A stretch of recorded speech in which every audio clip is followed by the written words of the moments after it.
Bonjour, donc aujourd'hui brioche maison, pour le matin ou pour le goûter par exemple. Donc il nous faut... je vais vous mettre les quantités dans la description de la vidéo pour faire la recette, ce sera plus pratique, effectivement. Donc il faut des œufs, du beurre, de la farine, du sucre, du sel, de l'eau, de la levure boulangère, et moi j'ajouterai du chocolat, des petits copeaux de chocolat. Mais ça on verra ça plus tard. Donc on commence par mettre dans un... Si vous avez un robot, vous pouvez mettre ça directement dans la cuve de votre robot. Moi j'en ai pas, je vais utiliser un petit robot.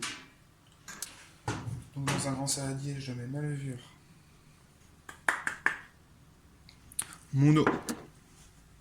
Alors il faut une eau pas trop froide, hein, une eau tempérée à 20 degrés c'est bien. Je vais recouvrir avec ma farine.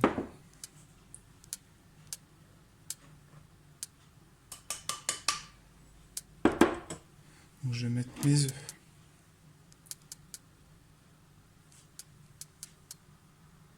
Côté mon sucre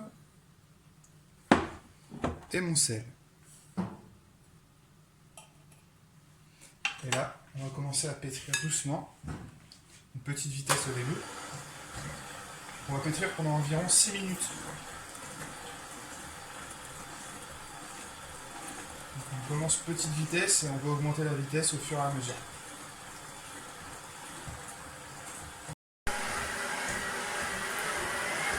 Voilà, ça fait à peu près 6 minutes que je suis en train de pétrir ma pâte à brioche.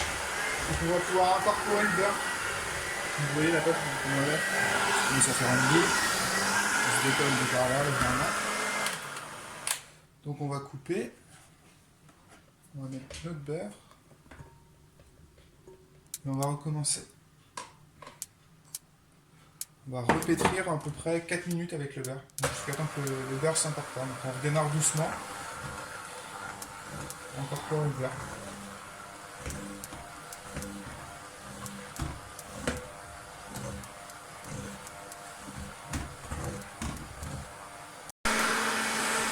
Donc, comme vous pouvez le voir, ma pâte se décolle des bords de mon saladier. Donc on va pouvoir ajouter, moi je vais ajouter à ce moment mon chocolat. Donc après chacun peut ajouter ce qu'il veut. Vous pouvez ajouter des fruits confits par exemple, de la fleur d'oranger ou des choses comme ça, des tomates confites, pourquoi pas. Donc voilà, là je vais remélanger un bon coup.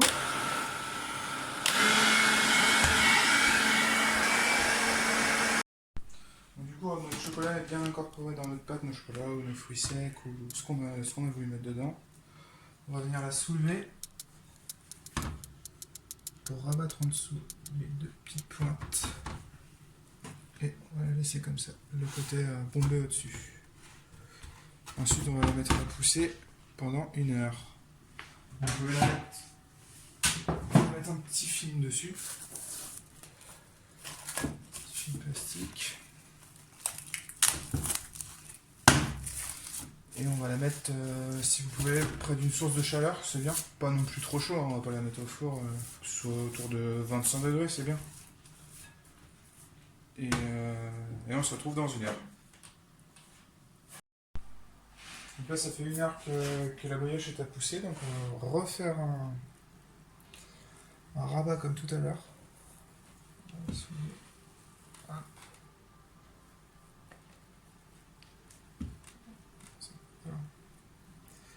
Et ensuite, on va la remettre à pousser 1 heure au frigo. Après, il nous restera encore une dernière pousse à faire toute la nuit. On refera un rabat comme ça et on la mettra toute la nuit à pousser au frais. Voilà. Du coup, ça fait encore 1 heure que notre pâte est en train de monter. Donc on va refaire encore une fois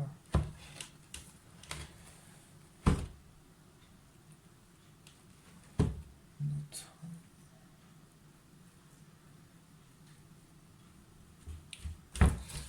va mettre toute la nuit du coup. Toute la nuit à pousser.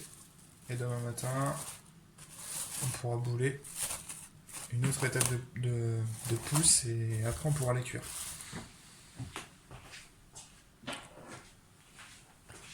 Hein,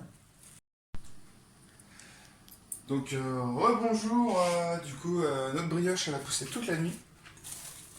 Donc voilà. Donc on va pouvoir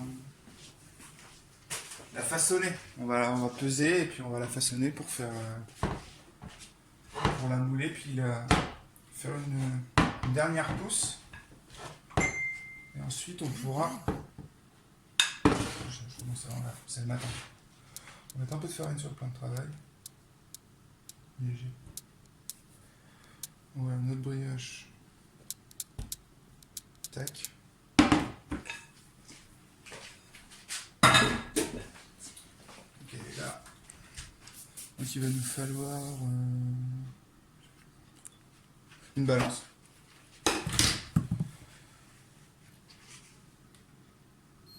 Et on va peser des petites boules.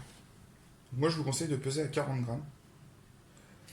Vous allez voir après ce que ça donnera à la fin quand j'aurai fait mes boules de 40 grammes. Après cuisson ce que ça donnera.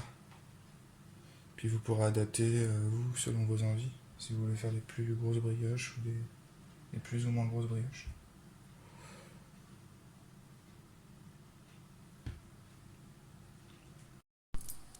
Donc, du coup j'ai pesé toutes mes boules de brioche. Donc on va pouvoir les façonner.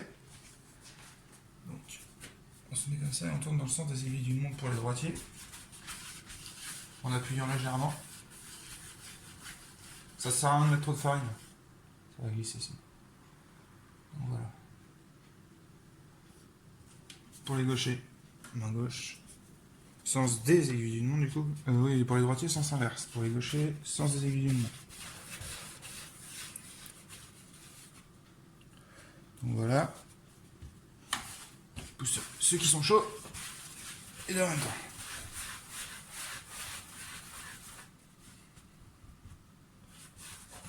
Les brioches sont boulées. Donc on va pouvoir les mettre dans nos moules. Alors moi j'ai fait deux choix. Je vais mettre dans des petits moules individuels.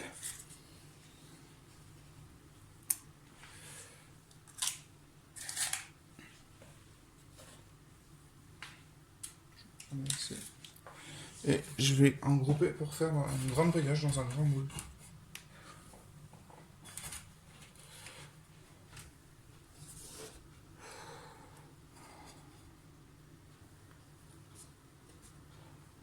Peut-être c'est juste en fait.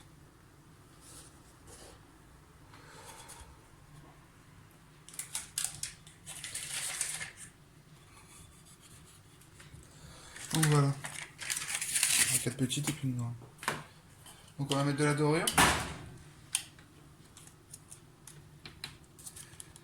Donc dorure toujours jaune, jaune d'œuf, sucre, un peu d'eau.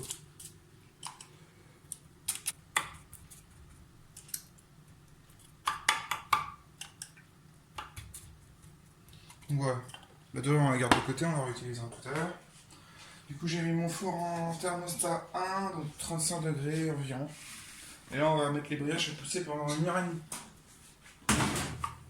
Avec un petit récipient d'eau pour avoir de l'humidité.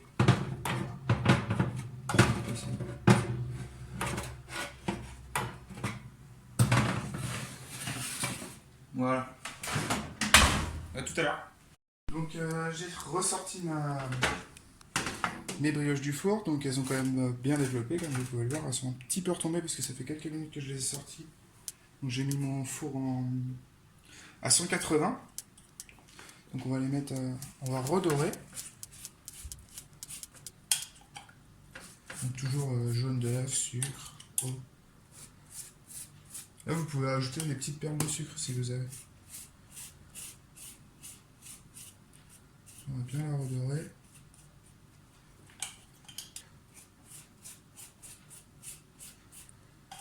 Et donc on va pouvoir renfourner donc 2 minutes à 180, donc thermostat 7. Et minutes, on baissera le four à 160 et on repartira pour un quart d'heure de cuisson environ. Et après on aura terminé. On se retrouve. Bon, du coup on va vérifier que la brioche est cuite. Donc on les sort du four. Elles ont bien doré, bon, elles n'ont pas plus poussé. Donc on va juste planter un couteau dedans. Et là, comme vous pouvez voir sur le couteau, il n'y a rien qui reste collé, donc ça veut dire qu'elle est cuite. Donc on a nos brioches, elles sont cuites. Donc on va essayer de les démouler tout de suite sur la grille. Ça tourne en même temps, c'est plus facile.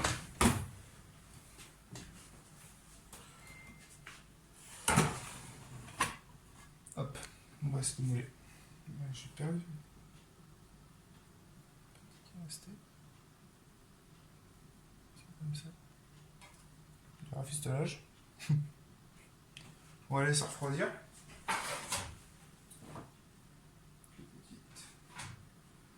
Pareil. J'ai mis un petit papier parce que mon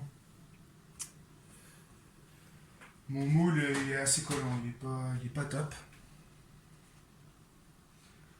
Donc voilà mes brioches, je vais les laisser refroidir et puis après on peut les garder. La dernière fois que j'en ai fait, j'ai réussi à les garder une semaine dans un tupperware bien fermé. Et elles sont très bien conservées. Donc voilà vos brioches. Nos brioches.